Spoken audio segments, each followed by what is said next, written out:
Hey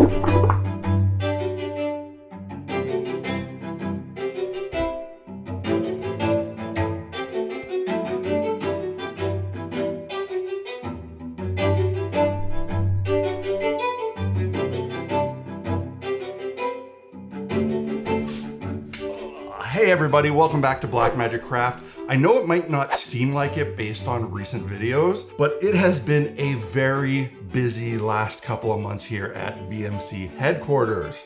Idols of Torment, my original skirmish game that was launched on Kickstarter last year, is in fulfillment. And I've spent the last couple of months finishing up so much stuff for it. Namely, the 180-page lore and rulebook, which is now done.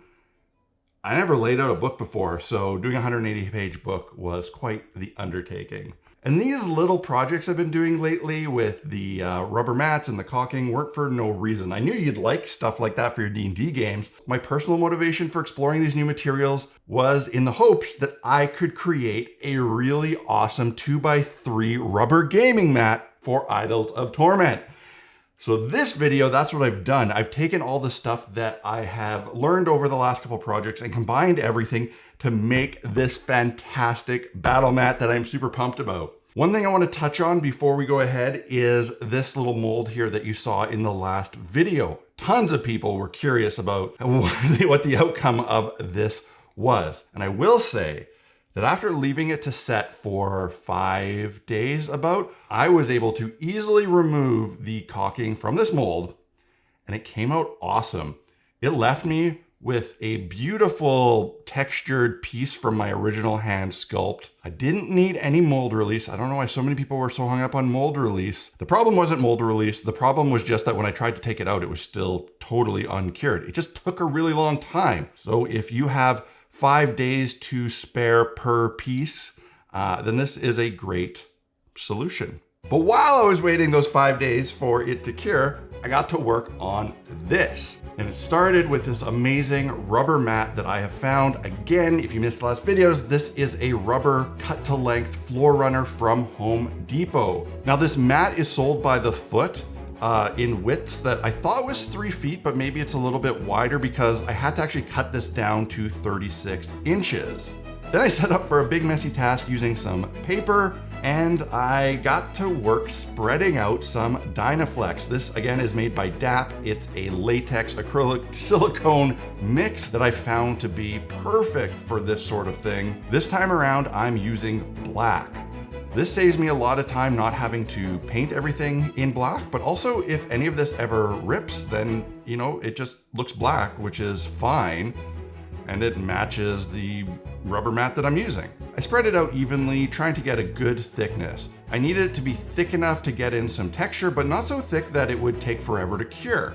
I worked in sections, half the mat at a time, and spread it smoothish. It really didn't need to be perfect. In total, I used about 1.5 tubes, which means that this mat, which is 2 foot by 3 foot, the piece of rubber cost me, I think it was about $14, and these tubes are like $6 each, so that's 12. So this mat in consumable materials that I had to buy cost about $28, and that's $28 Canadian. So if you're thinking in pounds or euros or Ameribucks, that's like low 20s, which is a pretty darn good deal. Once I had it spread out, I sprayed the surface with some soapy water. This would ensure things wouldn't stick to it. I used a small paint roller that was really saturated in water to remove those big putty knife lines and give the ground some rough texture. This is the same thing I did when I was making the water and sand battle mats. Then I took one of those texture rollers, a cobblestone line that was closest to the pattern that I wanted. I dunked it in soapy water and started rolling it randomly across the board. And this is something I might need to explain about this particular setting and its aesthetic. I don't want a big cobblestone area that's one big continuous pattern. That would be great for like a town in D&D, but in this setting, there's just patches of what was once cobbled heavenly streets or, paths in hell that are now covered in rubble and debris. So I only need little spots of that cobblestone mixed with general ground cover. And just like is on the official neoprene battle mat. And this made it really easy because I could just randomly roll on the texture and not worry about lining up any patterns. It obviously didn't look great with these lines just running through everything, so I used the paint roller to blend out all the edges so you just got little sections of pattern revealed. I then sprinkled a mixture of rock, sand, and grout that I've mixed up previously and used on the terrain bases for this setting. I blended this in even more and made sure it was really stuck in, again using that wet paint roller. This paint roller is the same one that I've used on every video regarding these projects, and I just keep washing it out. So the cost of that within many projects is basically nothing. So once all this texturing was done, and it was very easy and fast to do, the longest portion of this project was just letting that cure overnight. Oh, hey, I gotta tell you about the sponsor of this video. And if you play D&D, don't skip it because it's really cool. Tabletop Lights and Magic have developed what might be the coolest bit of accessory tech for tabletop RPGs I have ever seen. They've made 3-dimensional spells that you can use with your miniatures, and these can be connected and controlled with your smartphone. And they've got this incredible 3D spell scroll that you can use while gaming, where you can store your prepared spells. This lets you both track your available spells as a character and have your light up spell effects ready to go. Of course, you can also use this to track character information like your spell slots. I've never been that into LEDs or additional tech in my games, but this set is the first to really change my mind about it. It's so well designed, convenient to use, and actually game enhancing unlike many other game aids. These effects are all built around transparent light modules that fit into different housings that they provide. What's especially well designed is the fact that the spell scroll itself acts as a charging station for these modules. So they're charged and ready to use without any extra effort. It's perfect. This product line is launching via Kickstarter in July. I've got a link in the description to the campaign where you can sign up for updates before launch or check out the whole product line once it is launched. Thanks to Tabletop Light and Magic not only for sponsoring this video, but also for developing new and exciting things for gamers.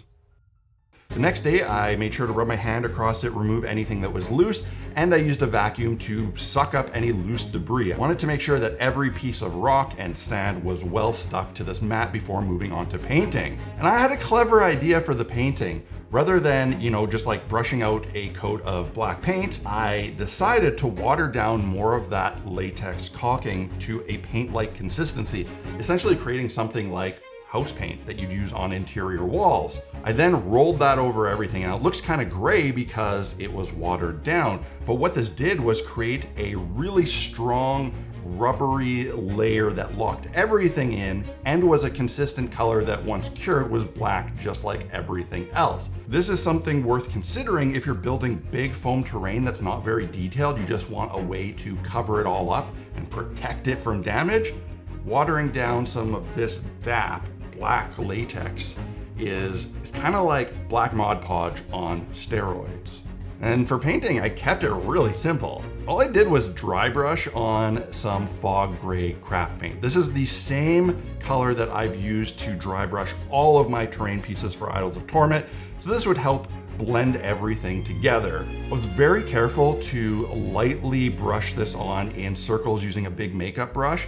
I really didn't want to get any streaks or lines. I wanted a uniform dry brushing across the whole large surface, which can be a bit difficult. I did think it was a little too bright for me. I wanted to tone it down. So again, I turned to the same techniques I used on all the terrain pieces, which was using some pigment powder. And this is just pigment powder that I had made myself in a previous video using pastel chalk sticks that I just ground up. I used a mixture of 2 colors and I sprinkled it all over and brushed it in with a makeup brush. This actually would create a slight problem because on the terrain pieces, at that point, I just left it. I put the pigment powder on and I didn't coat it with anything because you're not really handling all these details too much. But on the mat, if I left that uncoated, every time you touched it, it would transfer to your hands. Rolling it up, it would just be a mess. So I did need to actually lock this pigment powder in this time. And I decided to do that just using some homemade scenic cement. And this is just a very diluted batch of matte Mod Podge with some flow improver added in that I just spritzed all over the surface. And in this case, I decided to actually blend it with the pigment powder using the brush to mix it all together. This would ensure that everything was saturated, everything was stuck down, but it would also blend in those pigment colors a little bit more naturally so they didn't really stand out. And it looked really good. This didn't take long to dry. Unfortunately, even with matte Mod Podge, the playmat was still pretty shiny, pretty glossy, which I really didn't like because this is supposed to be like a dusty, dry setting. So I begrudgingly broke out my airbrush and some airbrush clear coat, some varnish that I use on miniatures. I don't have anything in a rattle can that gives a matte enough finish, so I like to use this Vallejo stuff instead. I don't like spraying in the middle of my room outside my spray booth, but you gotta do what you gotta do sometimes. And unfortunately, after doing that, when I thought I'm all done, I realized when it dried that it was still shiny. Probably shinier than before because I'm an idiot. And for some reason, I grabbed the bottle of satin varnish instead of the bottle of matte varnish. In the end, I just sprayed it again with the matte varnish and it looked good. Awesome, portable, fairly lightweight, but really durable and nice battle mat for Idols of Torment. I couldn't be happier with how it turned out. I'm very excited. Of course, this technique could be transferred to a bunch of different styles. You could do a grass mat like this or whatever you wanted. It is, in my opinion, the perfect DIY way to make durable battle mats that are lightweight, can roll up, easy to store.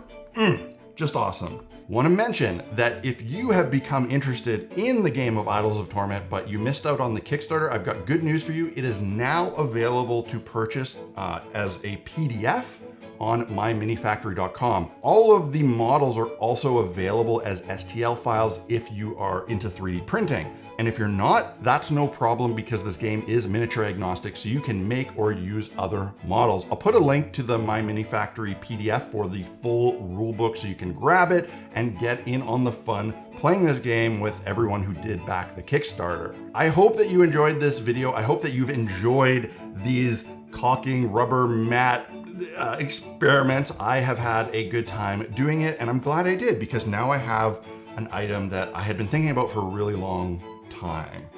And it turned out exactly how I had hoped it would. If you liked the video, hit the like button. Let me know your thoughts in the comment section below. If you want to pick up some tools or supplies for your own hobby needs, head over to blackmagicraft.ca and do some shopping through my essential equipment page. I get a little kickback from Amazon if you do, which helps fund the production of these videos and these experiments. And if you really enjoy what I'm doing and you want to help me keep doing it, well, you could go buy my game for one, but you could also support the channel on Patreon. I'd love to have you as a new member of the Black Magic Craft Fellowship. That's it. That's all. I got to get out of this room. It's like 30 some degrees outside, and this room is the only room in the house that doesn't have air conditioning, and all these studio lights are very hot. Cheers. See you next time.